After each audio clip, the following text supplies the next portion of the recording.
Cool. So, guys, again, this is from As a Man Think. If you haven't read this book yet, it's a fire book. Right now, what I'm going through is a very abridged version, a very abbreviated version, so we can pull out and extract the most key principles here.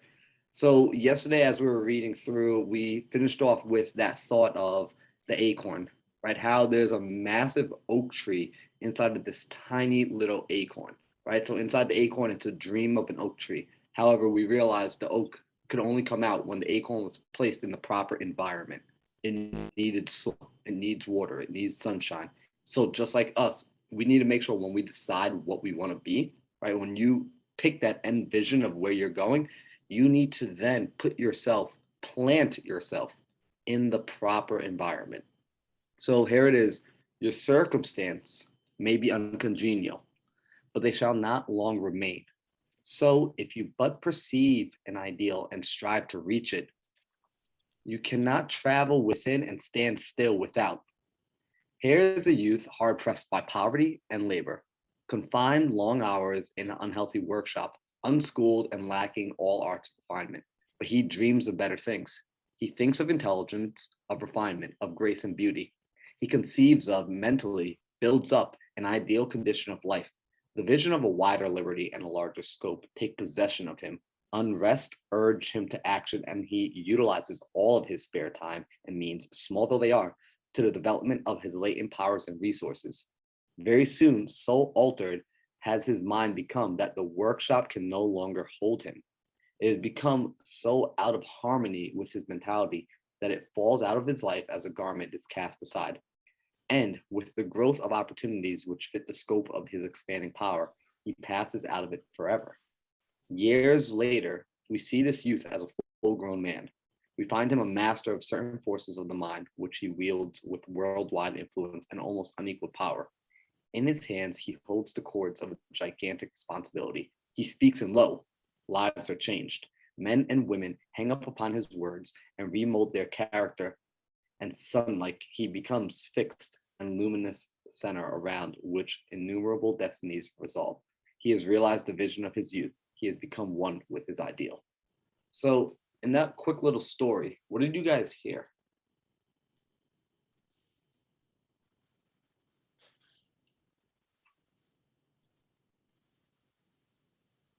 Nobody? Nobody? Somebody? Yeah, I gathered from that passage that regardless of what your environment looks like, regardless of how you may grow up, regardless of what your past traumas are, as long as you have a vision to be able to get better and you have that end goal in mind, none of that really matters.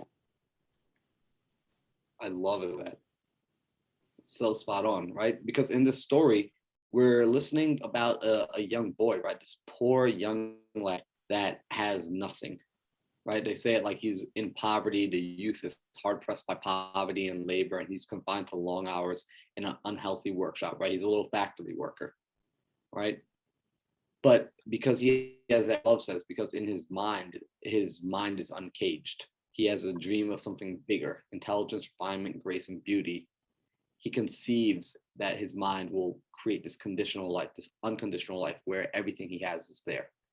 And what starts to happen is as his mind is changing, the environment that he's currently in, right, that factory, it can't hold him anymore, right? And I know some of you have experienced this. Some of you are experiencing it right now, right? Some of you have left your job or you're already feeling the disharmony with it, right? Whereas before, when you first got it, you were crazy excited about it. And this, by the way, guys, I'm not saying leave the job right now. Please don't take that as what's happening here, but start to recognize, be aware of that vibration that's already beginning to form. As you're beginning to change, as you're beginning to speak about different things, you're finding there's a disharmony. And as that disharmony grows, what will happen says you're going to begin to cast it aside. You're going to be able to cast the old workshop aside. And with the growth, new opportunities are going to come that fit the scope of your expanding mind. So the opportunities are going to begin to present themselves. The phone calls are going to start to come out of the blue, right? You're going to start to notice little different things on the drive in, right? It's going to happen if it's not happening already. And I already know from speaking to more than half of you that it's happening for you already. So let's read on. And two, to youthful reader, we realize the vision, not the idle wish of your heart, be it base or beautiful or a mixture of both, for you will always gravitate towards what you secretly most love. Into your hands will be placed the exact results of your own thoughts. You will receive that which you earn, no more, no less. Whatever your present environment may be, you will fall, remain, or rise within your thought, your vision, and your ideal. We gotta break into that one because that one's saying something extremely important. Who caught it? I'm gonna read it one more time too, because I know some of you guys aren't sitting and reading it yourselves, so you gotta listen to it twice. And you too, you also, youthful reader, will realize the vision, not the idle wish, but your vision, the vision of your heart, be it base or beautiful or a mix of both. For you will always gravitate towards that which you secretly must love. Into your hands will be placed the exact results of your own thoughts. You will receive that which you earn, no more, no less. What your present environment may be, you will fall, remain, or rise within your thoughts, your vision, and your ideal. Chase that motherfucking passion. That's all I hear. Yes, I can be That's the on the work same of your thing, mindset. and it gotta work or it gotta work. Like you're being drawn to it. You're being drawn to it so much that you gotta make it work. It's not a if, and, or but, and it's like destiny. It was already set in place. You can't do nothing but continue. I think a distinction in that passage is that it says you'll realize the vision, not the idle wish. In my opinion, a vision is not a vision without action. Whereas an idle wish is like, I wish I could win the lottery, right? There's like yes, I could go buy a lottery ticket, but there's not a lot of work or effort to it. There's not a lot of work. You know, the vision isn't something that you have full control of, where like a true vision, whatever effort, whatever you put into it, you'll receive exactly what you put into it.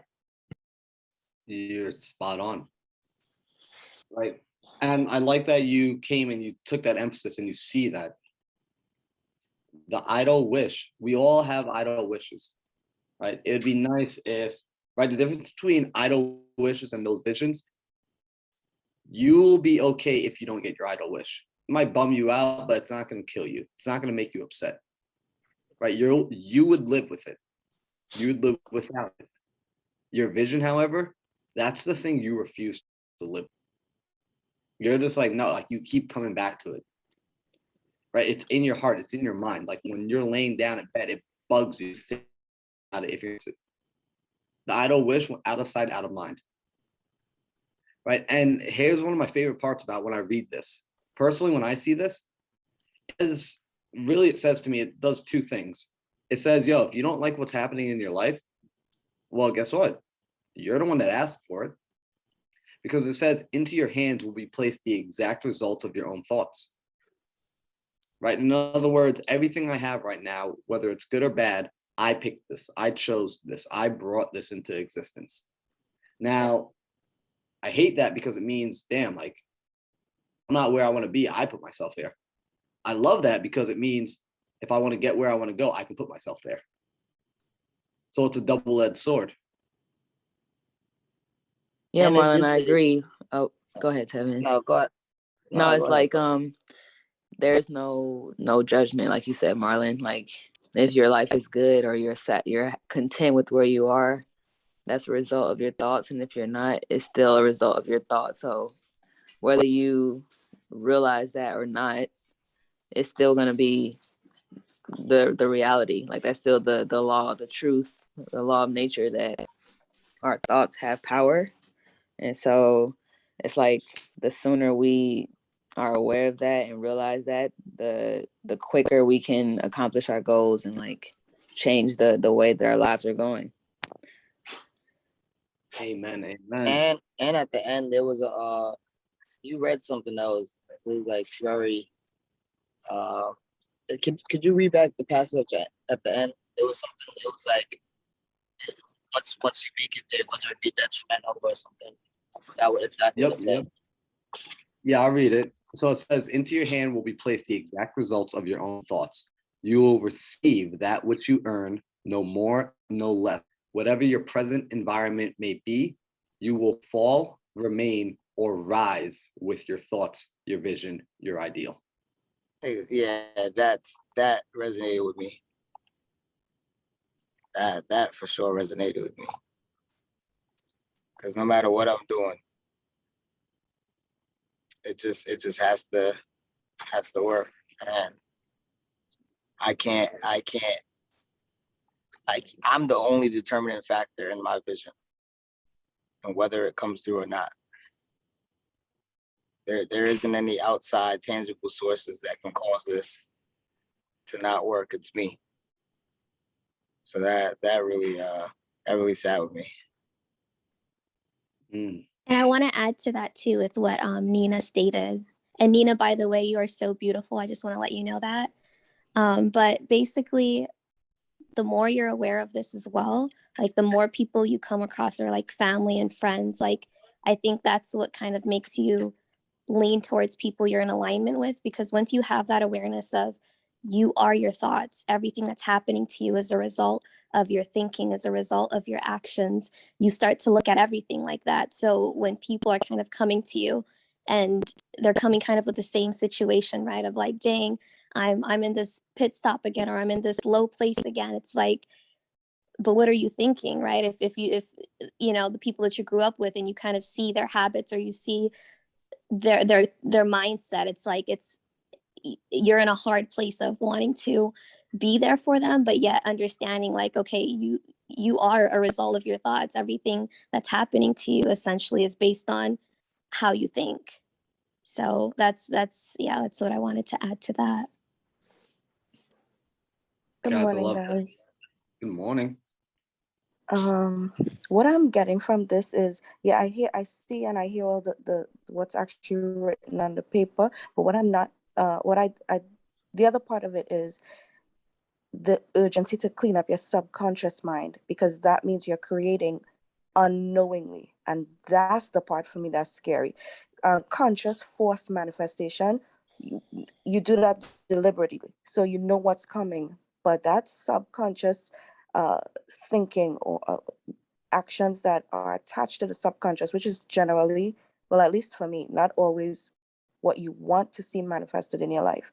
That's the part that I think I need to put some more pressure on in cleaning up. Charlene, you just said something really important, and I'm grateful that you said, because I know I personally have had that same thought, and I still have that same thought, and I'm grateful for when I start to recognize that I'm having those thoughts, because with that awareness, to your point, you have a choice at that point to begin practicing switching over to the conscious side of creating what you want, right? Because there's going to be a lot of unlearning involved. And at the same token, something really valuable that I learned, and this is where I found myself in the past spending a lot of time, I would try to almost like deconstruct the things that were put in my mind from long ago, right? I would try to go into the subconscious mind and deconstruct all things there. And what I found was another task was possible. It's like the same way the brain works. If we create another habit, it's not that we destroy the old habit, it's we now create the new habit to be bigger and larger. So now that's the more natural groove for ourselves to go into. And that becomes the new thing. So it's not that we have to spend energy and time going and trying to destroy the old thing, because unfortunately that can be a tricky task, because the process of even going to it and giving it thought power and thought energy, we can accidentally feed it some more while we're trying to go and break it down. There's that Indian proverb where the Indian sage essentially is talking to the young boy, and he tells him that inside each and every one of us, there are two wolves that are constantly at battle, a wolf of darkness and a wolf of light. And he says they battle it out over and over and over.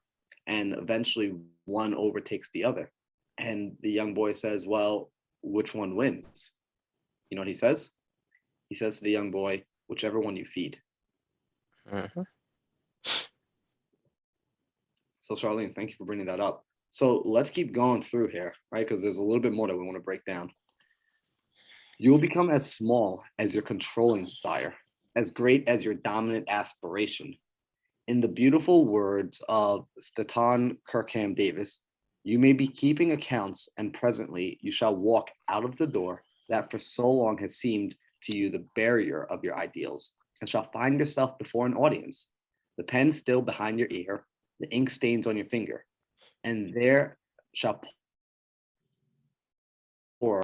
You may be driving sheep, you shall wander to the city, bucolic and open mouthed, shall wander under the intrepid guidance of the Spirit into the studio of the Master, and after a time he shall say, I have nothing more to teach you. And now you have become the Master. Who did so recently dream of great things while driving sheep? You shall lay down and the plain to take upon yourself your generation of the world. Right?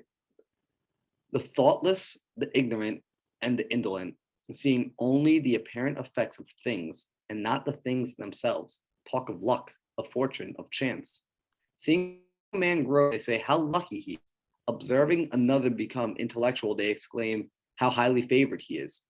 And noting the saintly character and wide influence of another, he remarks, how chance aids him at every turn. They do not see the trials and failures and struggles which these men have voluntarily encountered in order to gain experience, have no knowledge of the sacrifices they have made, of the they have put forth, of the faith they have exercised, that they might overcome an apparently insurmountable and real division of their heart. They do not know the darkness and the heartaches. They only see the light and joy and call it luck. Do not see the long and arduous journey, but only behold the pleasant goal and call it good fortune. Do not understand the process, but only perceive the result and call it chance. What happened, y'all? That goes into shit that I was talking on yesterday, about like your worth ethic, and people admire you. It's like, oh, you're doing so great, when you actually know yourself that you've been through so much shit and you haven't been doing enough. Like, analogy that I use with that is, so you have a house in a cul-de-sac. Your neighbor across the street is looking at how good your grass is in front of the house. It's like, oh, I'm so jealous of his house. Like, his grass is just so perfect. But in the back of your house, your shit looks like garbage. Where you've been every single morning or every single evening, you're sitting there working on the back of your house trying to get that yard straight because you got a whole swamp back there. And the person in front of your house is like, yo, I'm so jealous. Like, his house looks amazing. When they don't know the actual work that you're going through to get your whole back of the house actually fixed up. But yeah, that's like the little resonation I have with that passage. I love it, man. Actually falls in line with what we're doing here in the mornings. Right? Like, guys, you're inside here. I gotta commend each and every one of you, because you are inside here and showing up, and you're basically like, if we're at the gym, you're all the people that are working on their legs. Right? Like, you're the dude that shows up and does leg day. Right? Because so many people go into the gym and they're working on, like, me and my buddy used to joke about it, but they work on their show off muscles. Right? They only ever work on their arms and their abs. Right? Because they want to show off these muscles. However, the work you're doing is work that people aren't ever really going to be able to see until after the fact. This is going to be the last bit of work they're going to be able to see. Right? They're only going to ever be able to feel it. And if they can't tap into that, they won't get it. You're working on this invisible muscle. And it has to be done. Right? And what I like is he states how you are willingly exposing yourself to struggle. You are willingly putting yourself at a place where you're going up against challenge.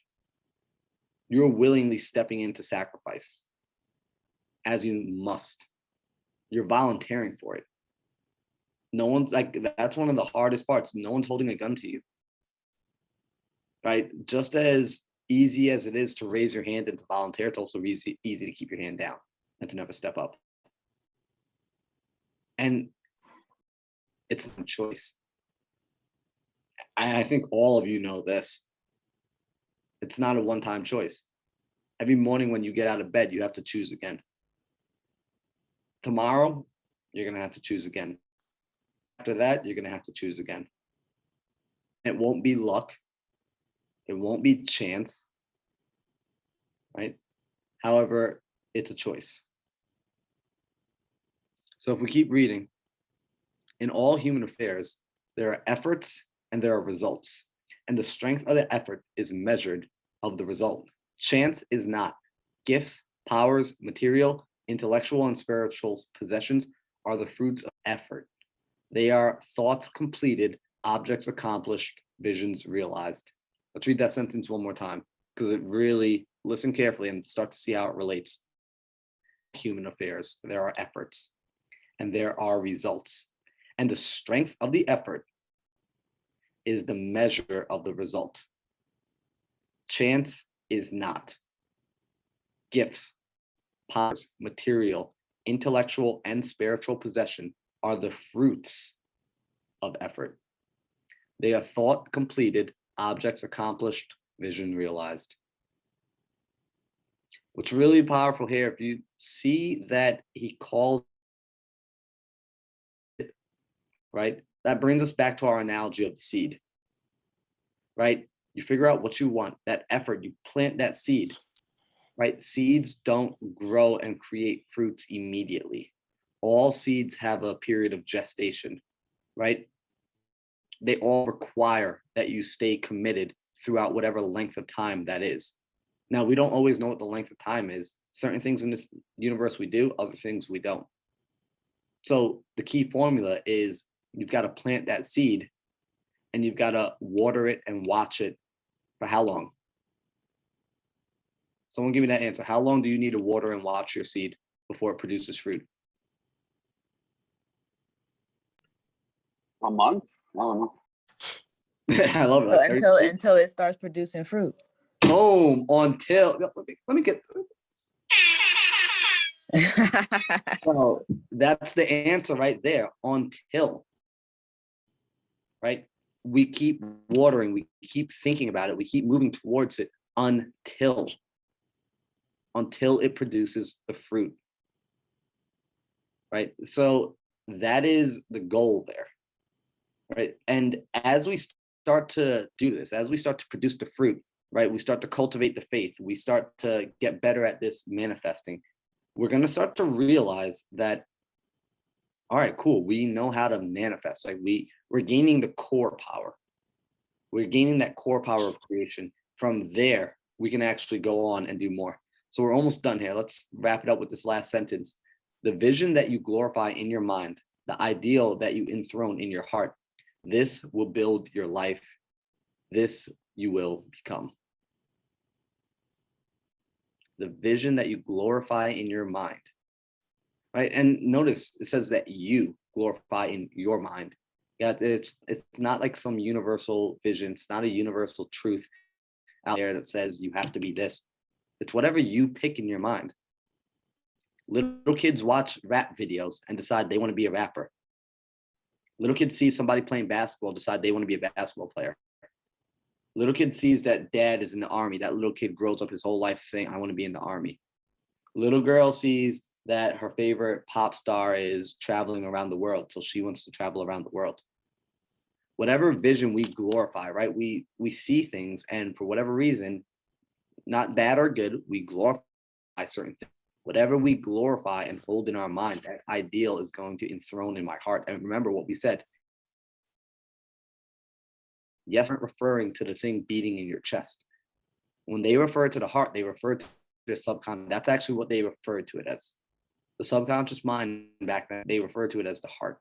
So whatever's glorified in your mind, in your conscious mind, that ideal will enthrone, it will take over, it will go into your heart. This will build your life. This is why the work that you do on yourself is just as important, if not more important, than the work that you go out there and do in the world, because we've seen it, hard work alone will not produce great riches. Right? If that was the case, every factory worker, right? Heavy factor worker, you broke out. Oh, sorry about that. You guys can hear me now? Mhm. Cool. So just reminding ourselves that hard work alone, and this is not me saying don't work hard. It's hard work alone. Hard work by itself does not produce great riches. We have to. Like, please listen to this. Ask why the hell is he repeating this? Why have we been talking about this all week? Why have we been talking about the end in mind? You have to have that vision in your mind. You have to impress it into your heart, your subconscious mind. From there, it will begin to build. And it's going to take time. It is not happening overnight. I'm currently in the middle of living and pressing vision into reality, right? Done it with other visions in the past. That's how I know this works. I wanted to get into parkour, and before I knew it, I was soaked so deep into parkour where, like, I woke up one day, I was like, holy crap, I'm literally traveling around the world, hanging out with the best parkour athletes and my friends, the same people that inspired me, the same people that I watched on YouTube and wanted to be like. I'm literally here hanging out with them, and they're inviting me to come back to Europe. Right? Like, because I was so absorbed and wrapped into that. Figure out what you hold, what you're glorifying in your mind currently. If it's what you actually want, cool, continue to glorify it, continue to give it thought energy. If it's not what you want, begin to consciously put in place what you want. Oh gosh, like, you're making me want to go in right now. You're making me want to talk about something crazy, right? I'm just going to say one thing, right? We're not going to dive too deeply on this, right? A lot of the thoughts and ideas that come into our minds are coming in from our outer world, right? We make the mistake of looking at the outer world and taking that as reality. Like, the outer world is the truth. Like, this light, this computer, my water bottle, this is the truth. Like, that thing isn't actually there. The truth is actually the inner world is projecting all of this for me. Right? My 5 sense organs are seeing and perceiving this from the inner world. So relying on those outer sense organs, you've got inner sense organs you want to rely on. And 2, I want you to focus on today: imagination and willpower. Imagination allows you to create whatever you want. I want you to think about the outer world, the feedback that you get from the outer world. I want you to think about that as opinions. It is not the truth of what actually is out there. It is just opinion of what is out there. I want you to start trusting your imagination as the truth. I know what I'm saying. I know what I'm saying sounds absolutely crazy. It sounds absolutely ludicrous. Just try it on. Try it. Use your imagination. That is the truth, and pretend that everything else, everything out there is wrong. It's all just an opinion. It's just people's suggestion of what they think it is. It's the world's suggestion of what it believes it is. Your imagination's actually right. And your outer world is going to be fighting against the inner world. It's going to be fighting against that imagination, saying like, yo, these two don't mix. Like, bro, what you're thinking of isn't actually out there. You're going to push that away, and you're going to use your willpower, right? You don't have an infinite amount of willpower that runs out every day, just like a muscle, but you're going to use your willpower to hold that imagined thought in your mind, right? Hopefully you guys did this yesterday when I said, think about where you want to be 10 years from now and be that person today. Hopefully you played that game. You didn't get a chance to play that game yesterday, play it today. Right? Who's going to know? Who's going to know? Only one playing the game, you and us. We're the only people that are going to know. So play that game, and hopefully you guys took away something here from this reading. What I want us to do now is we're going to start to get into our morning affirmations. Like, resonated with the whole passage passage that Marlon was reading today. I'm gonna just read this off real quick for y'all. So the science of getting rich says the hardest things for a person to do is to think what you want to think. It's hard for us to actually control our thoughts. For those that are able to master this, it can change your life. Here's the key: understanding where your thoughts actually come from. Understanding that they are a product of your 5 senses. They are a product of God, and they are a product of your enemy. Monitor your environment, monitor your thoughts, and you will become what you want to think of the most. So for long-term success, mindset is key. Whatever entertains you, trains you, and whatever you tune into, you will turn into. And yeah, that's kind of like something that randomly had popped up in my book today as Marlon was talking. But yeah, we're gonna wrap up the end of Friday at 8:10. We're 10 minutes over. Apologize, sorry for taking our time like that. But it's Morning Mindset Coffee. Friday, November 19th. And thank you for tuning in. Y'all welcome to stick around and hang out in the hangout room. And that is the end of today's show.